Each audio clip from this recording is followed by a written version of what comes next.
Di balapan rally, semua seri balapan ini akan dilaksanakan di alam liar terbuka, yang membuat balapan ini adalah salah satu bentuk balapan paling ekstrim yang pernah diciptakan manusia. Karena selain balapan ini akan diadakan di dalam terbuka, di balapan rally juga tidak ada run-off area yang cukup lebar, dan juga tidak ada tribun megah mengelilingi lintasan permanen, seperti yang berada di ajang balap lainnya dengan lintasan tertutup, yang membuat penonton ataupun para pembalap rally sama-sama memiliki resiko besar pada saat balapan diselenggarakan, yang membuat balapan rally ini adalah salah satunya balapan yang paling menyatu dengan alam di era saat ini. Tapi walaupun layout ajang balap ini sangat ekstrim dan juga bisa dikatakan sangat membahayakan, di level tertinggi ajang balap ini yang dikenal dengan nama WRC atau Rally One tetap menarik tim pabrikan besar untuk mengikuti ajang balap ini sejak tahun 1973.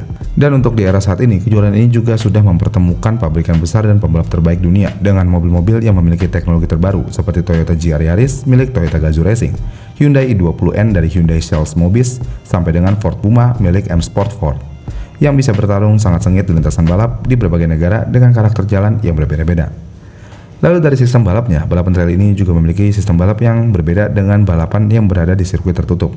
Yang mana kalau di balapan dengan sirkuit tertutup seperti Formula One ataupun NASCAR, di balapan itu akan diselenggarakan dengan sistem duel langsung antar pembalap, yang ngebuat semua pembalap akan melakukan start secara bersamaan sebelum lampu hijau padam ataupun bendera hijau dikibarkan.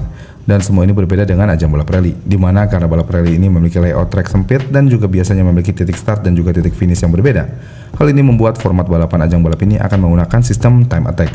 Dan dengan sistem time attack ini, hal ini membuat setiap mobil akan dilepas satu persatu di special stage. Di dalam kabin, pembalap ditemani co-driver yang membacakan pace note selama balapan berlangsung, dan mereka harus melaju di trek balap dengan kecepatan sampai dengan 200 km per jam lebih. Dan mereka juga dituntut harus bisa melewati semua tikungan trek balap tanpa harus ada kesalahan sedikit pun.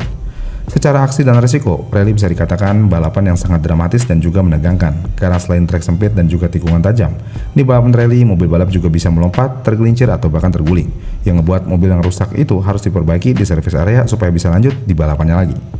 Namun di tengah semua kehebohan ajang balap ini, sayangnya ajang balap rally ini sangat sulit diakses jika kita ingin menontonnya secara langsung di TV, yang membuat semua orang pecinta ajang balap ini memiliki satu pertanyaan yang sama.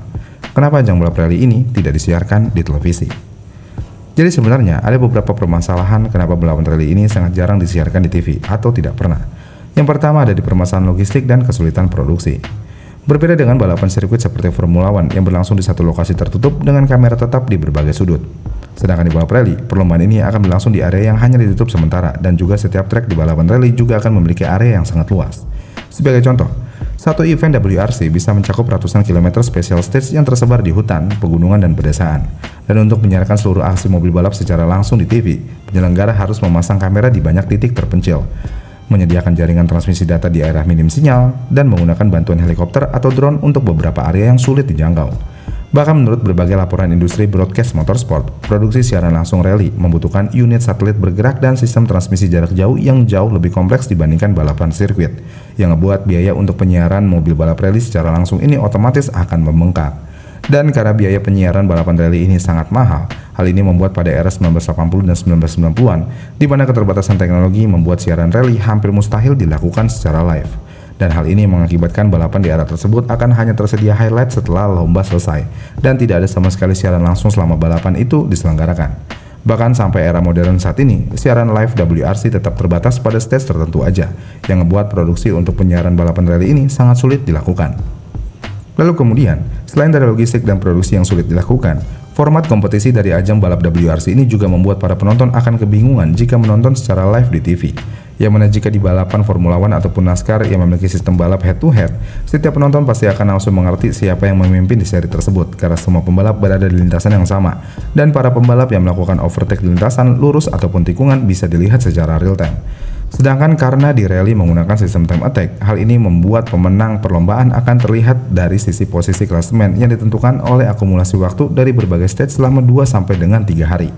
Yang artinya jika balapan rally ini disiarkan di TV, penonton harus memahami time gap dari setiap pembalap, dan selama balapan berlangsung akan sangat jarang terjadi duel head to head secara langsung yang membuat balapan ini terlihat sangat membosankan.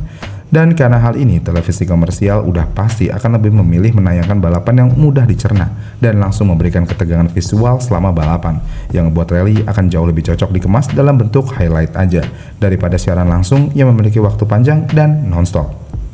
Lalu semua itu juga diperparah dengan permasalahan biaya hak siar dan juga fans balap rally ini yang terbatas.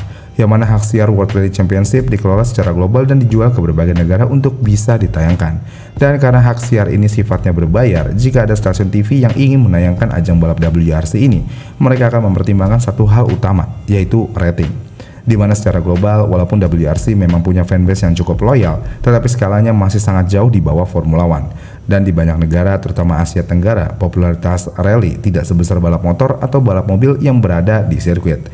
Yang ngebuat tanpa adanya angka penonton yang kuat, televisi akan sangat jarang ingin membeli hak siar mahal dari ajang balap WRC ini untuk konten yang belum tentu menghasilkan keuntungan. Dan semua ini juga bisa terjadi disebabkan karena minimnya lokal hero di ajang balap WRC ini. Sebagai contoh seperti di Indonesia.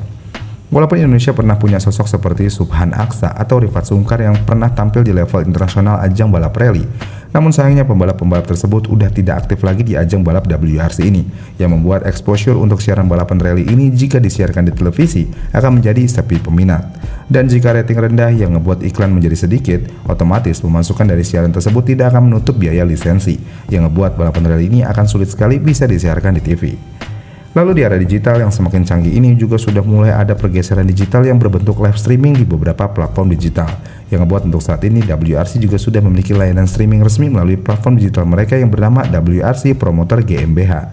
Yang mana dengan perubahan sistem digital ini, siaran balapan akan jauh lebih fleksibel buat para penontonnya. Lalu data dan statistik yang lebih interaktif juga bisa langsung diakses oleh para penontonnya. Yang ngebuat sistem dengan model direct to consumer ini dianggap lebih efektif dibandingkan bergantung pada TV konvensional. Jadi pada akhirnya balapan rally bisa dikatakan bukanlah olahraga yang dirancang untuk kenyamanan komersial televisi di setiap seri balapnya. Karena balapan ini memang lahir dari alam liar yang terkenal sangat berbahaya, seperti hutan gelap, pegunungan bersalju, ataupun desa-desa terpencil yang hanya setahun sekali berubah menjadi arena balap yang berstandar dunia. Dan ketika kita bertanya kenapa WRC tidak selalu tayang di TV nasional, jawabannya bukan karena rally kurang seru, melainkan semua ini mungkin karena balapan ini terlalu kompleks untuk dikemas dalam format siaran konvensional. Mulai dari logistik yang rumit, formatnya yang tidak sederhana, audiens spesifik, dan juga dunia penyiaran modern yang sudah bergerak berdasarkan angka. Tapi walaupun begitu, di era digital, kita banyak cabang olahraga berpindah ke streaming dan platform online. Rally justru mulai menemukan identitas barunya untuk para pecinta balapan ini di seluruh dunia. Yang ngebuat balapan rally ini justru akan tetap terasa eksklusif dan juga autentik, tanpa ada embel-embel paling canggih ataupun penuh drama di setiap seri balapnya. Gimana menurut kalian? Komen di kolom komentar di bawah ya, dan sampai jumpa di video selanjutnya.